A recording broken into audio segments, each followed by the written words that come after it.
Bam. Hello, everyone. How are you doing? And welcome to another episode of the Dr. Will Show, where we have the discussions that inform, entertain, and empower educators to be the change. I am your host, Dr. Will, and tonight I am here with you with Dr. Zhang. How are you doing, Dr. I? I'm doing great. Thank you so much, Dr. Will, for having me on the show. It is truly my honor. Hey, it's my honor because, when I came across you on Twitter and I started to look at your research and I looked at the blog post you were writing, I was like, wow, this is amazing. This is great stuff, because I feel as though I kind of dropped the ball, because I did my dissertation and I kind of walked away from it, not understanding that I was a part of breaking new ground and that I should have done more with my research and written more. So to see you doing it, I'm like, this is fantastic. So I wanted to have you as a guest on the show. So thanks again for coming on. Oh, yes, of course. Thank you. Yes. Awesome. So for those who are watching the show, will you please introduce yourself? Yes, definitely. My name is Zhang, and I am a teacher in the traditional sense, and I teach public relations, and also I teach social media classes. And I am also a teacher in a more non-traditional sense. And I do lots of work in social media. So I'm a social media consultant. And also I specialize in social media pedagogy, which we'll discuss later, I know. So what that means is that I teach or coach professors learning how to apply social media such as Twitter, Instagram into their teaching as a teaching tool. So that's kind of the traditional and the non-traditional realms of what I do. Fantastic. So who is Zhang? And please go into the research that you do as a researcher and as a professor. Yes, and I'm really passionate about social media pedagogy, which we are going to hear a lot. So this is my primary area of research interest. And I discussed recently, yesterday, I just came back from a conference in London where my co-author and we shared what does it embrace to become a social media professor. So we identified specific challenges and characteristics that a professor should embrace to become a social media professor. So basically my research centers on social media pedagogy. So your research is similar to mine, and I actually wrote my dissertation on teachers using a Twitter-supported personal learning network for professional development. What made you embrace social as a pedagogical tool? This is such a great question. I just love this question. And actually, I think my story can inspire lots of people because my journey on social media is very short. And I have only been started to be on social media, I think 2 years ago, March 2015. And I always remember that day as if this happened yesterday. I was at home and grading my students' papers, and in a very good student's paper, and he wrote that he had never heard of Pinterest. And that was 2015. I was in shock because I had always lectured and talked about the importance of social media in my classes. And then here I was reading in this student's paper, and he wrote more. He said, I didn't know how to use Twitter, and I never participated in a Twitter chat, and blah, blah, blah.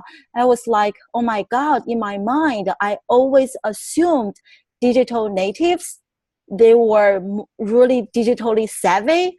They knew more about social media than I was. And plus, I had always been talking about social media. Then, reading that student's paper was a wake-up call for me. And I realized there was a big hole in my teaching. And one thing is I didn't walk the talk, even though I had always been talking about and social media. I told my students, you need to do this, you need to do that. But I myself never truly embraced social media. So then that's how everything got started. Then I told myself and I told my students, I am going to use myself as an example to show you the power of social media. And little did I know that decision at the time to influence my students literally transformed my own teaching and professional career. So what were your first steps in using social media as a teaching tool? And how have you seen social impact how you interact and share with your students?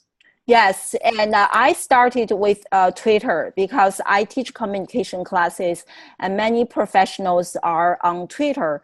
And so I started with Twitter, and that summer when I decided to become really active on social media, I started with Twitter chats. And I think I participated in one or two or sometimes 3 chats a day and on a daily basis for 3 months. And that was just like such an eye-opening experience for me. Not only did I learn a lot, but also I built a professional network. So in terms of how this influenced my my teaching and my interactions with my students, a lot.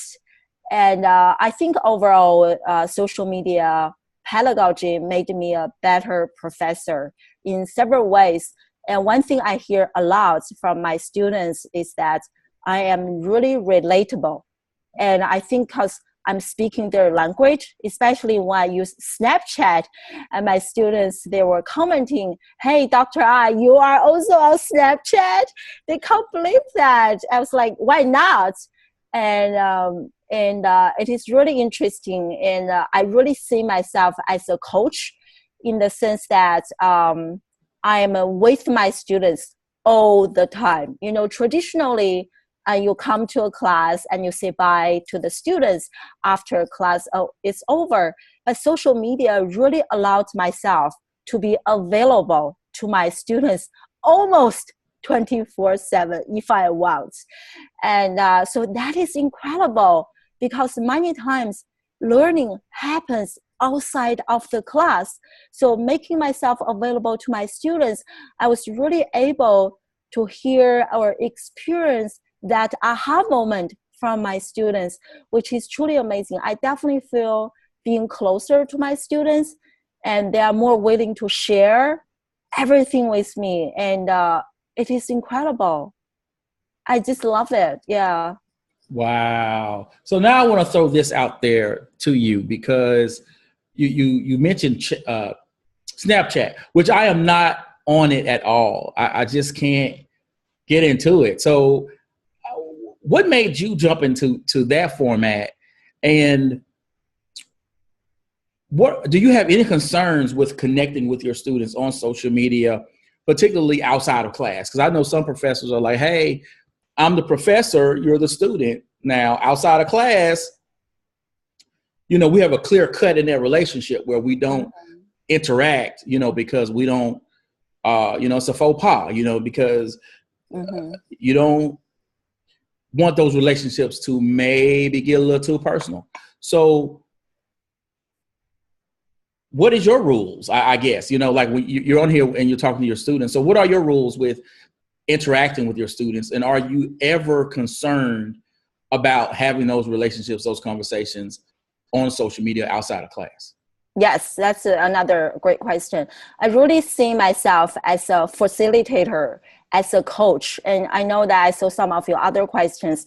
I really don't see myself as the owner of the classroom. I really see myself and my students, we come to a class, we are both co-creators of the classroom content. That's really how I see myself.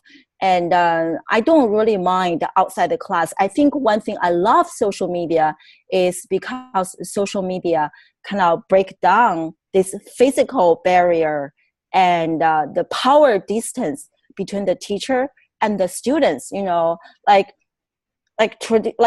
social media really humanizes who I am. Like I share my personal life, I share my professional life. When I go to conferences, I share a lot. So my students really get to know me. I'm not this professor with a stern look on my face, but I am a person just like them. You know, I have my happy moment, I have my lower moments. And I think students, they appreciate that. But of course, and I tell my students, I am still your professor. You still need to address me. Even on Snapchat, you have to call me by Dr. I.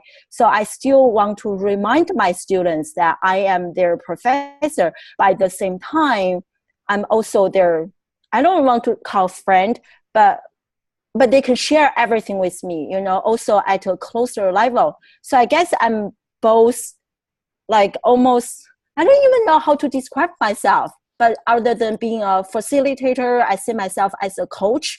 And I think a coach is a good way to, you respect this person, but at the same time, you feel comfortable sharing everything with this person. And so the reason I started Snapchat was because my students were there.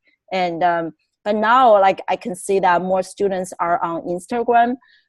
So I just be where they are and use that as a way to connect with them and to understand them. And plus, I teach social media. I feel obligated to be on every single social media platform so that I know the ins and outs of each platform and so that I can teach my students better. I am a firm believer of walking the talk. Whatever I teach my students, whatever I ask my students to do, I need to do it myself first so that I have that credibility in the classroom.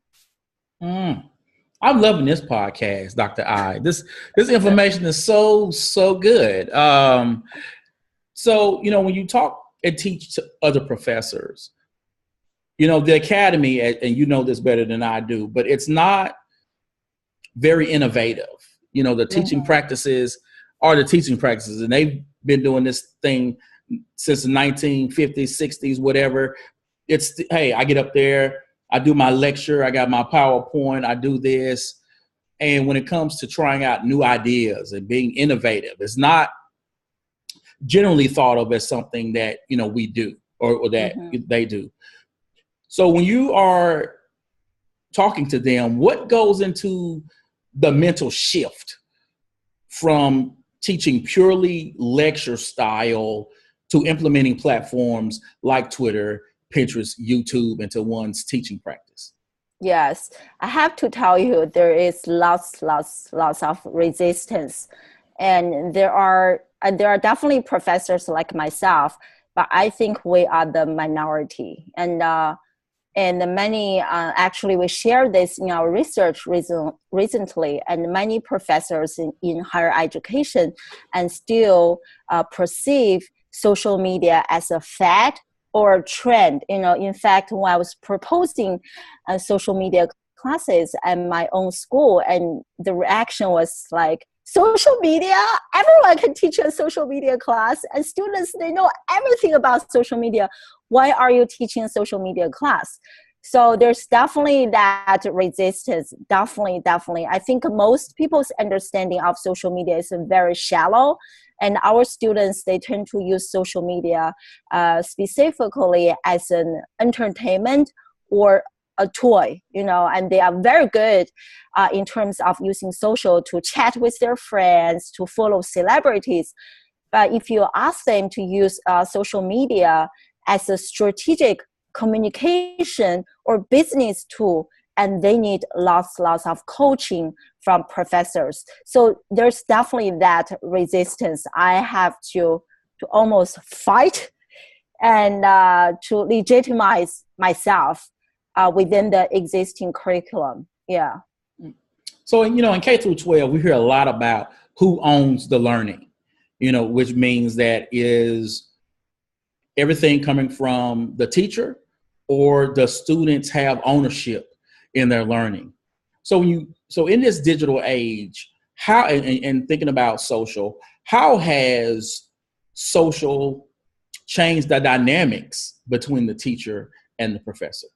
Yes, definitely. or the student and professor? Uh-huh. Yes, and I think social media definitely changed. And as I shared earlier, I don't see myself as a teacher, and I don't see myself, my students as students all the time. But it's more fluid.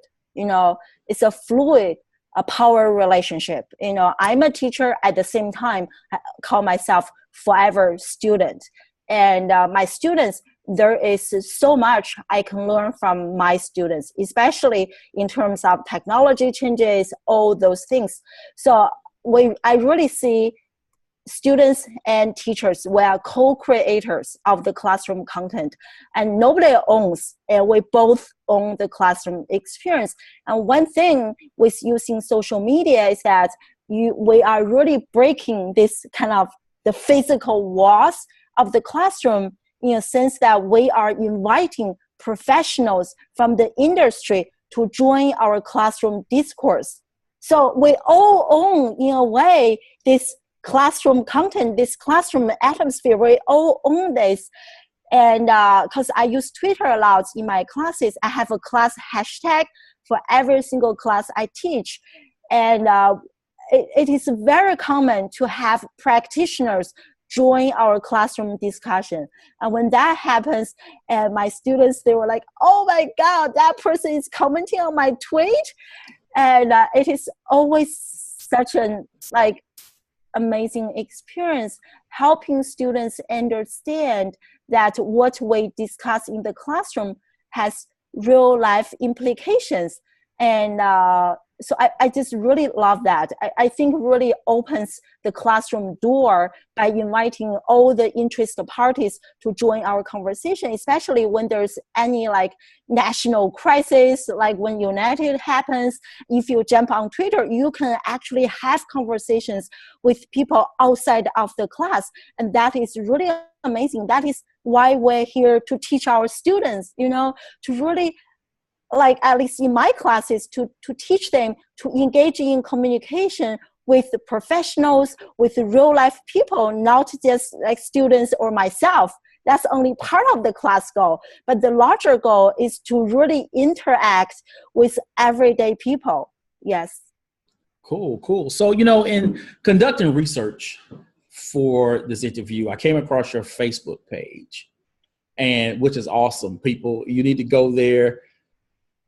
You see these pictures, and you also see her show, right? She has a Facebook Live show, and it's called Classroom Without Walls. So where did the idea for that show come from? And how do you see live streaming, such as a Facebook Live, Google Hangouts, Zoom, their role in education? Oh, yeah. That's another, you are asking all those great questions. I really love it. So my Facebook show, by the way, is every Wednesday at 5 p.m. Eastern Standard Time. If anyone in the audience wants to check it out, I will be so honored to have you to join us live on the show. So I started this because it really aligns well with my education philosophy. And I truly believe that real learning happens not only just in the classroom, but also outside the classroom. I have 2 children myself, and my goal is to really take them to travel across the globe. And I just love this concept of classroom without walls. And because, as I mentioned, real learning happens outside the classroom. And also in my own experience of using social media, I really see how my virtual interactions with my students are helping them learn. And even though those interactions happen outside of the normal class period, and also I don't know if this happens to you, it happens in my classes all the time. I say that I always have students who do so well in exams, like all of my communication exams, but in real life communication, they were having challenges. I was like, how can you score almost 100 on this interpersonal class exam, but in real life, you couldn't engage in interpersonal communication with your classmates? And I always see this as a gap between what we teach. And so I intentionally always coaching students and telling them that the real learning happens when you are applying information, and information, if without application, remains to be information. Only when information it is applied, it becomes knowledge and wisdom that you can internalize. Otherwise, it's just information. So this like application, applied learning, and classroom without walls has always just been a part of my philosophy, education philosophy. So that's how I started the show, and the results have been truly amazing. I'm learning so much from my audience, and the content I produce through the show is also influencing many other educators. I'm very happy. Yeah. Awesome. So I created this podcast because I knew once I went digital, I needed to create content. Now, unlike you, I am not a prolific blogger, right? If it were up to me, and all I had to do was write blogs, my blog would be a ghost town. So I knew that I needed to do something that spoke to me. And so that's where the podcast came from, because I enjoy speaking with educators like yourself, allowing you to share your stories, your research, etc. So speaking of that, what made you take the leap into blogging? Yes, and the only reason I started blogging was because I was not a blogger. I had lots of fear of blogging because I'm always used to academic writing, which is so different, publications so different from blogging.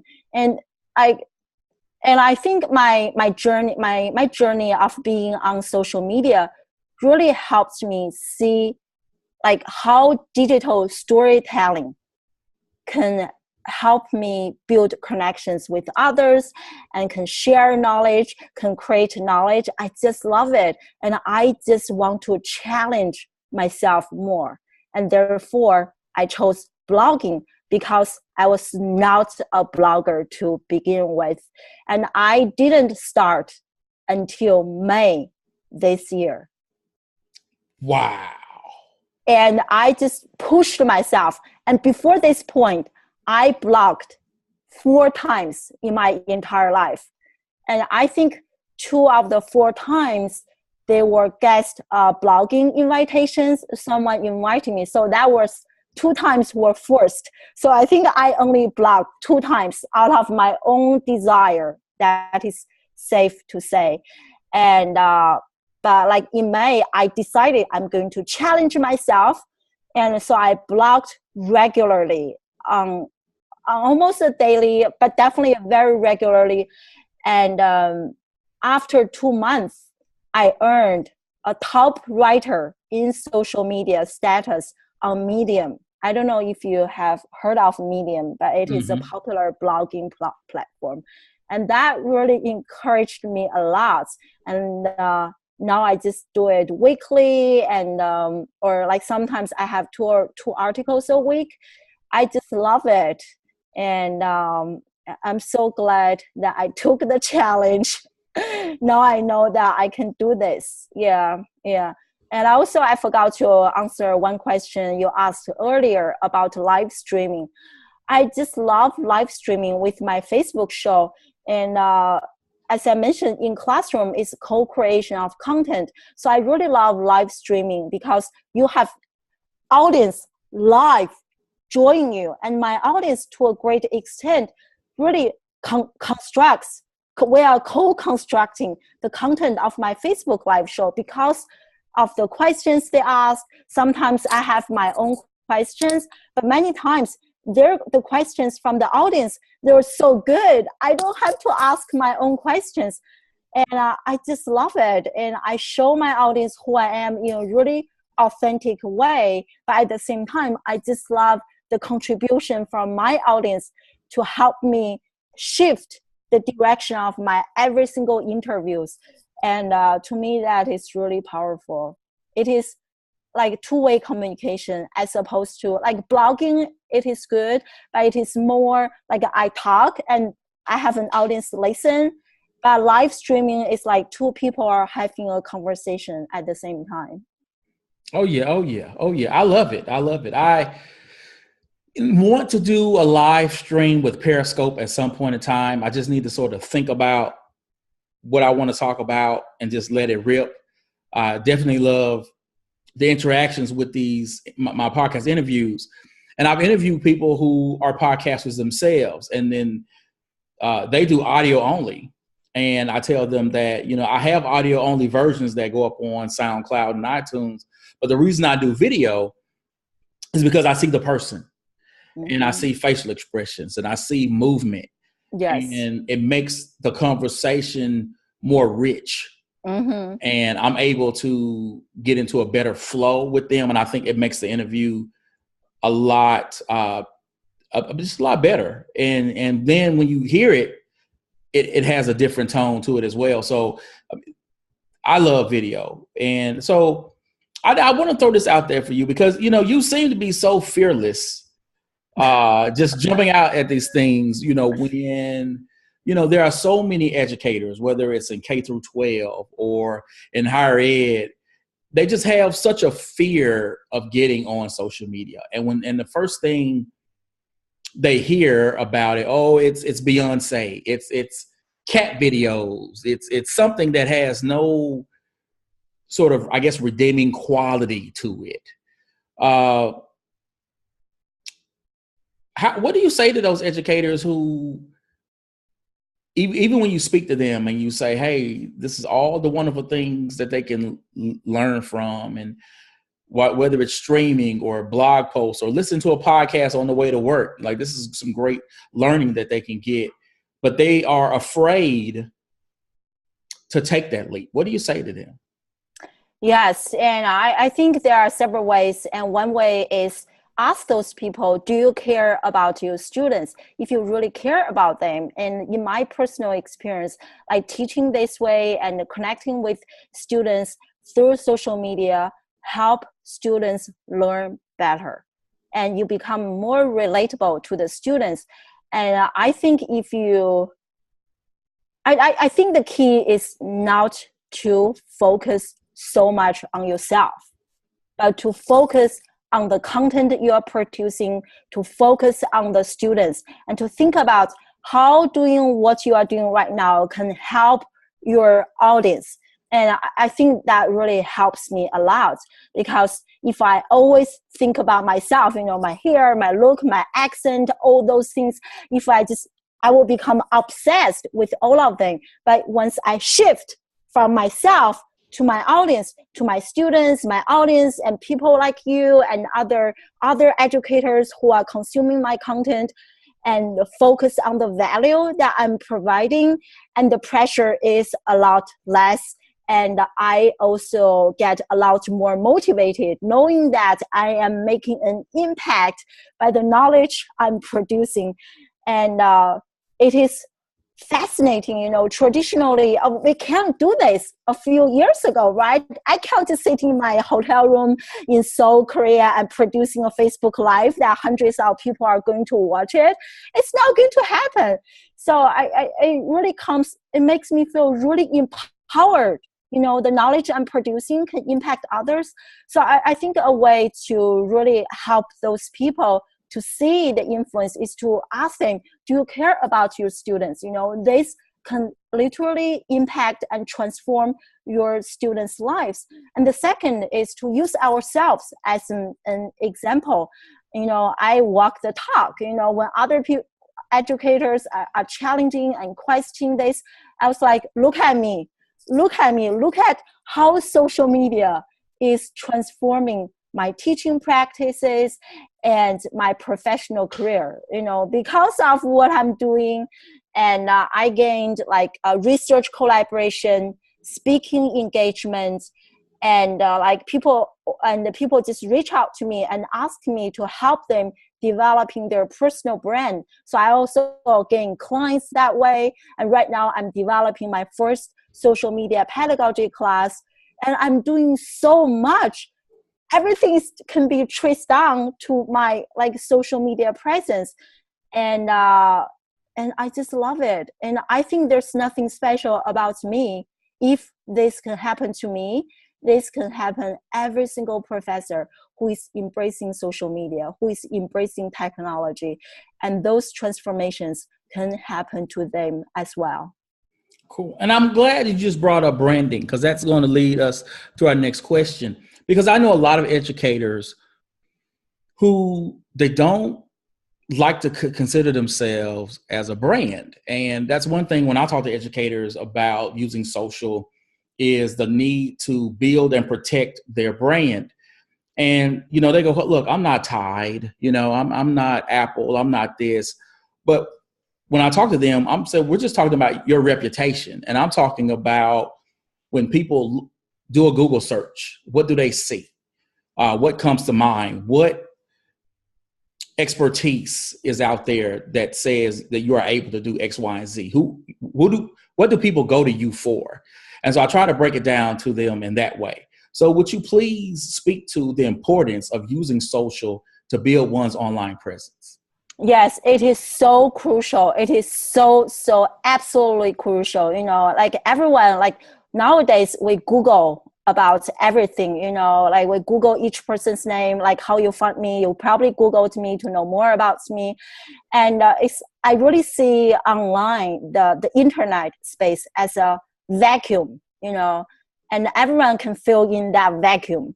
And I'd rather that person be me, controlling what others want to see about me, than having all the random people throw into that vacuum and create a story for me. I don't like that. I want to be the storyteller of my own story. And this is also what we tell our students, you know, to graduate is one thing, to find a job is another thing. And in this day and age, it is very common for any potential employers. They will Google students' names, you know.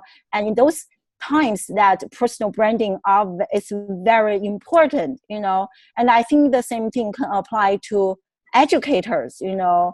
And we need to work really hard to build a personal brand for ourselves. What do you want to be known for? You know, do you want to be the go-to person in your field?